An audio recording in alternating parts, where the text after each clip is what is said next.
Hey everyone, it's Jordan.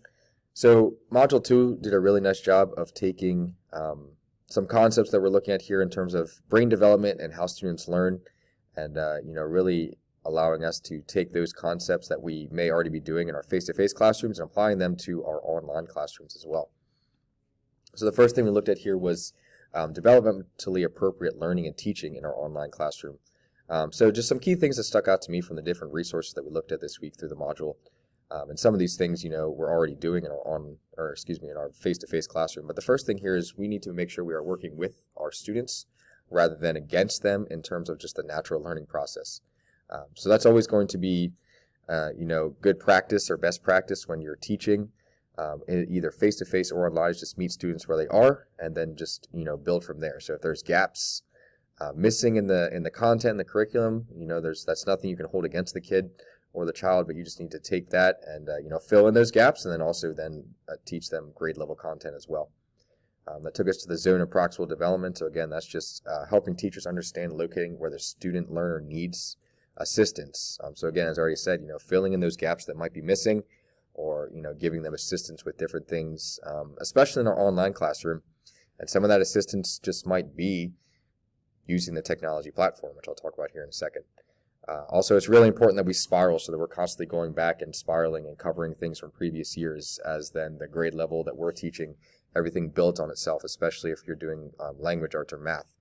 Things from previous years build upon themselves as you progress through your schooling. Also, we need to make sure that we were relating concepts to things that kids understand at an appropriate age. So the one video that we watched in this module, that first grade teacher did a really nice job. She was looking at weight and momentum, and she, took that lesson and applied it to a sledding activity outside, and just talked about how, if the kids are sledding by themselves or sledding with someone else on their sled or sledding against someone that's heavier than them, how are all of those things going to affect who wins the race down the hill? So that was a really cool lesson that teacher was using that could really help the students understand the whole concept of weight and momentum. We need to make sure that we're allowing learning to happen through looking and playing, and this is where the technology platforms come in. So in my face-to-face classroom here at my school in 5th grade, this is the first year that students use Schoology as their learning platform. So again, students need time to look and play and figure out how Schoology works. So that way, as they progress through not only this year, but Schoology stays with them all the way through until they graduate high school. So this is kind of that building block year, the foundational year, that we're really teaching the kids how to use Schoology. Just because we're living in the digital age, we can't always assume that kids know how to use technology or know how to use it appropriately. So we need to make sure we're teaching them to do so. And the same holds true for our online classroom.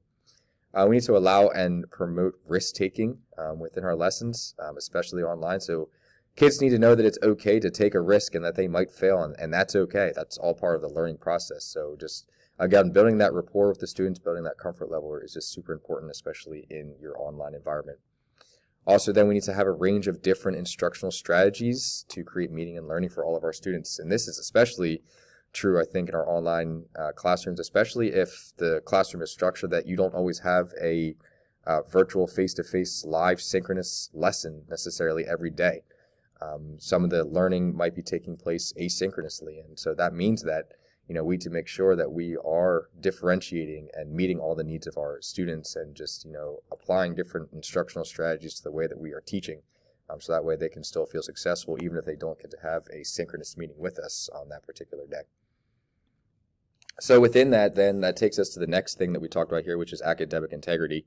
And I know this became a really big thing during the COVID year when everybody was forced to go online, and the big question came up is, when we're giving assessments online, how do we know that kids are completing them with full academic honesty? So again, that's pretty easy to monitor in the room because we can see the students, but when you're giving assessments in an online setting, it's not always possible to see exactly how or what the students are working on. So with that, we look at Kohlberg's theory here, and it's split into 6 stages. So the first couple here really apply to the kids that I teach. So I work with 5th grade, so I'm looking at 9 to 11-year-olds as the age range.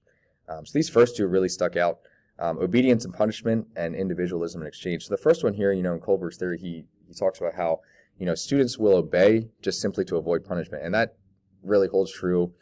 He said up until about the age of 9. Then he also said that you could apply to adults as well.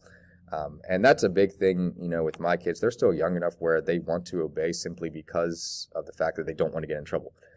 So, that's one thing that I can really use to my advantage in terms of the age group that I work with, because they're still young enough that, that's what they want to do. And also then, Kohlberg's theory talks about how students will judge actions based on need. So again, this doesn't really help with the academic integrity, but we can kind of use that to see why kids might make decisions that they're making, even if it's wrong, even if they are cheating. But, if they feel like that's something they have to do to meet that need, then they're going to be more inclined to do it. So again, that's where, we really need to make sure we're building that rapport and building that comfort level and just telling our students it's okay to take a risk. It's okay to complete this assessment without knowing that you are going to get 100%, and there might be some things that you still don't master yet, and that's okay. We'll continue to work through those as we go through our online learning together. And then I just, noted down there at the bottom of the slide, just to make sure we're still developing good interpersonal relationships. Students are considerate of how actions influence relationships. So again, taking the time, even in an online classroom at the beginning of the year, to build that rapport, build the relationship with your students, really learn them as kids, not as learners. So learn them as kids first and then learn them as learners, and just build those relationships with them. And I think all of that's going to be, super helpful as you go through the year and start giving assessments, and students will be more inclined to complete those with full academic integrity rather than trying to cheat. So Kohlberg's theory keeps going. So a couple of the other things that he points out is just maintaining social order. So students are going to follow rules, they're going to do their job, and they're going to respect authority. So again, I think that just goes back to the rapport part as well. If you can just build that respect with the kids and just, help them understand that you are a person of authority, even if you're just talking to them through a screen, they might be more inclined to complete things with full academic integrity. The rest of the theory then goes on to talk about, students are going to account for differing values and opinions. As long as society can come to an agreement on that standard, then that's the standard that they're going to go with. And then finally, he talks about following an internalized principle. And again, people are going to make that decision even if it does conflict with laws and rules. So, lots of interesting things in his theory. But again, as we work with kids, we can start to see why they might make decisions to cheat or not to cheat based on not only what their age level is or what their brain development is, but again, just also the part of the theory that they're following in terms of, do they feel like you as the online teacher are a person of authority? If so, they're going to be more inclined to do their job and do it well and do it the correct way. But if they don't feel that connection, that they might be more inclined to, cheat and not follow the rules. So the third thing here we looked at then was readiness to dispositions with the online reading comprehension. So a couple of things that I pulled out from the two articles we read from Kohlberg. So just some of the statistics that he pulled out in his article. So he said 89% of the people in this particular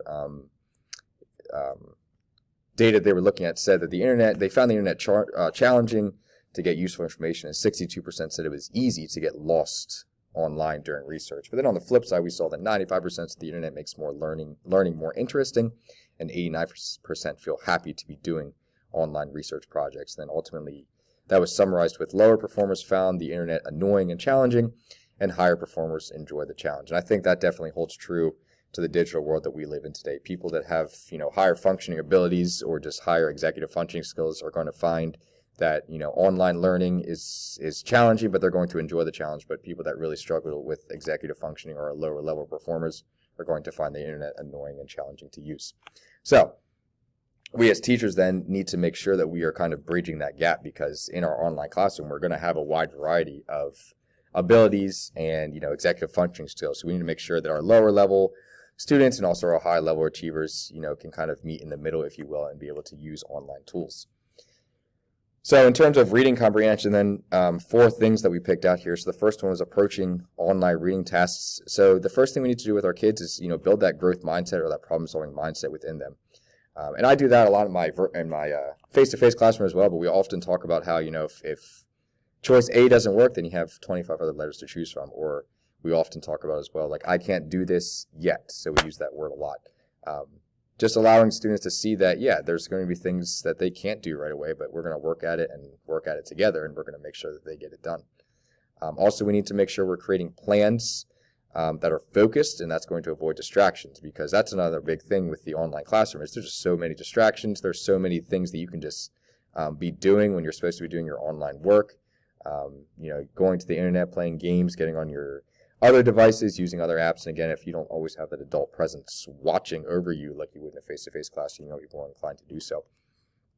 Then the next thing we looked at here is navigating, negotiating online text. And with that, I just pulled out that we need to make sure that the kids have a strategy to determine important ideas. And this, again, is something that you would do within your face-to-face classroom as well. But now you need to take that and apply it to the online textbook. Number 3, monitoring comprehension and pathways through online text. So again, giving the students strategies, talking to them about rereading, refocusing, adjusting their speed, clarifying their understanding.